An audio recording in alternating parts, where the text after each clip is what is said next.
I'm so glad to be here tonight. And I want to thank South Sound Magazine for nominating me for this award, this honor. This is really amazing, and it was very unexpected, so thank you very much. So tonight, I want to start off by asking you all a question. Over your professional career, I'm guessing that all of us have heard some version of no. Am I correct? And just to let you know, like, I'm not a fan of the word no in that context, but I'm guessing you've heard something similar to you're not getting that promotion, right? You're not getting a raise, no, your ideas really don't matter. Have we all heard something similar to that? Yeah. Well, my job is probably a little different than what you all are used to, right? Being a detective. But I ran into many, many roadblocks, and I want to tell you a couple of examples tonight about times in my career as a detective where I was able to turn a no into a yes. Before I do that, though, I have to kind of go back several decades, back to when I was a kid growing up here in our area. And for those of you who grew up here in Tacoma or Pierce County, you probably remember 1986 was a really bad year and a very scary year. 2 young girls that were about my age, Jennifer Bastian and Michelle Welch, were murdered in parks not far from this hotel. And for those of us that were kids when that happened, it was terrifying. It really changed the way kids saw the world, and it changed the way parents raised their kids. It was sort of the end of free-range parenting. Those cases stuck with me, and they were just sort of always in the back of my mind, and honestly, they became kind of like urban legend around here because they were unsolved, right? So it was like the boogeyman was out there in Tacoma. So fast forward a couple years, and I'm in high school. And I guess you could say I was kind of a true crime nerd before it was cool, like before there were podcasts and, before there were documentaries on Netflix about crime all the time.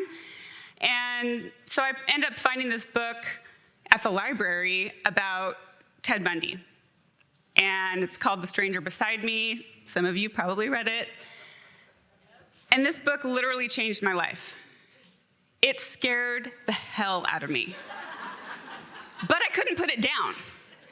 I was mesmerized by the story, and I literally pictured myself being that crotchety old detective tromping through the woods on Taylor Mountain, digging up body parts, and that's me. I thought, okay, this is what I want to do. This is absolutely my career. And so that's what I did. I decided I'm going to be a detective one day. This is actually a copy of My Stranger Beside Me book. And as you can see, it was signed by Anne Rule. You probably can't read the writing, but I actually got the opportunity to meet her in 2011 and have lunch with her. And I was a total dork and brought a copy of my book with me, and she signed it. So I became a detective. But before I became a detective, I had to become a patrol officer. And I've had so many people over the years ask me, hey, I really want to be a detective, or I'm super interested in forensics, but I don't want to do that patrol stuff. How do I get around that? You don't. Just FYI. So everybody starts in patrol. That's the way it is. So that's me at the age of 21. Just a baby. I actually was in my junior year of college when I was hired by the police department. And so I spent about 5 years patrolling the mean streets of Tacoma. This was back in 1997. And I spent those 5 years patrolling night shift in the hilltop and downtown neighborhoods of Tacoma. It was quite entertaining. I did all the things that patrol officers do, respond to 911 calls and shootings and domestic violence calls and all kinds of interesting things. That photo on the top right is my dad, who's over here with me at my graduation from the police academy. And my grandmother is in that photograph next to me on the other side, who's turning 90 here in a couple days. So that was pretty amazing, and it was a big deal. I didn't have law enforcement in my family. People always ask me, like, why did you get into law enforcement? Because I want to solve crime. That's why. I don't have, it's not like a long history or anything like that. That's me in that old Ford, I don't even know what kind of car that was, but it's old. They don't make them anymore. So I spent those first years in patrol, and then I got promoted to detective. And I investigated all kinds of crimes as a detective. I spent 14 years as a detective. And I did everything from missing persons to sexual assault cases to crimes against children to homicide cases. And I spent the last 3 years of my career on the police department as the cold case detective for TPD. And what I really learned and what I found over my career and what I started to recognize pretty quickly as a detective was that I really had a passion for investigating crimes against children and crimes against women. And those cases really impacted me the most. And the other thing that I quickly figured out was that there were lots of problems with the system, so to speak. And so I'll tell you a little bit more about those problems and those roadblocks. But I also want to tell you that, like, being a detective is not like your typical day in the office. Now, it's also not like CSI either, so it's somewhere in the middle. So just as an example, like, you might go to work one day and, I don't know, work on spreadsheets or like return emails. I might go to work one day and dig up bodies at the beach, which is actually what I was doing on this day here.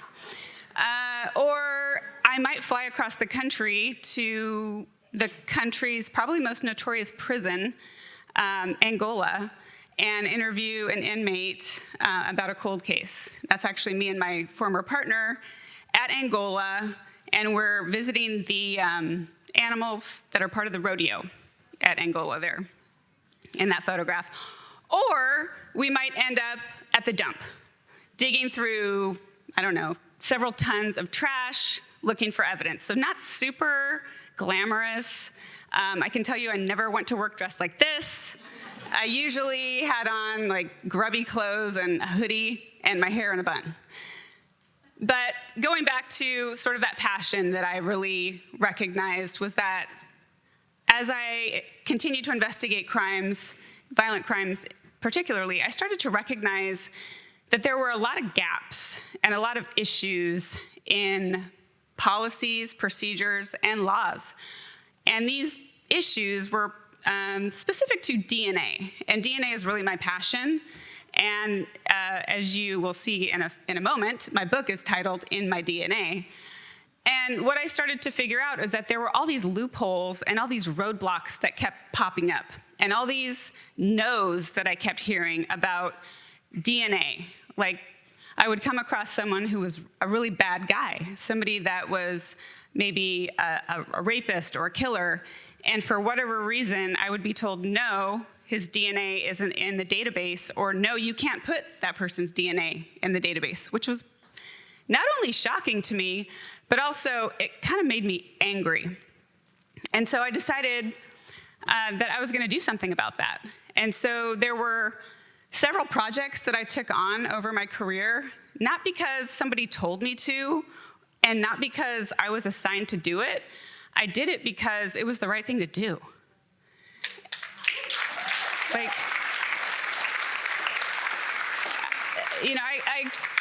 I thought about people like Jennifer Bastian's mom and Michelle Welch's mom, knowing that, they need answers.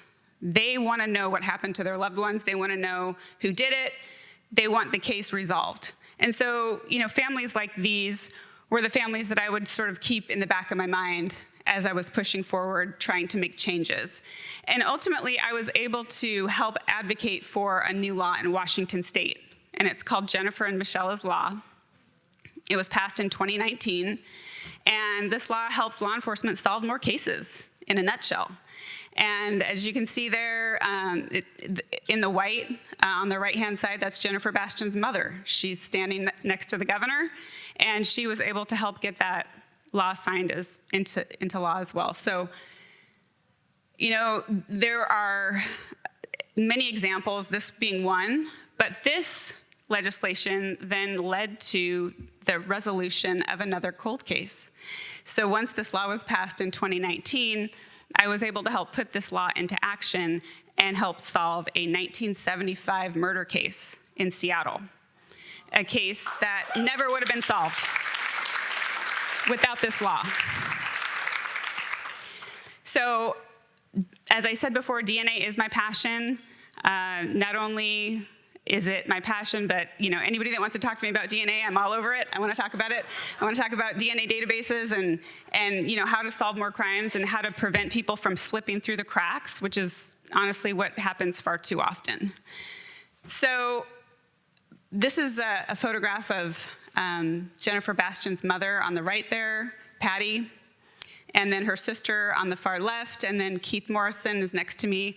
We actually did a Dateline episode about Jennifer's case in 2019.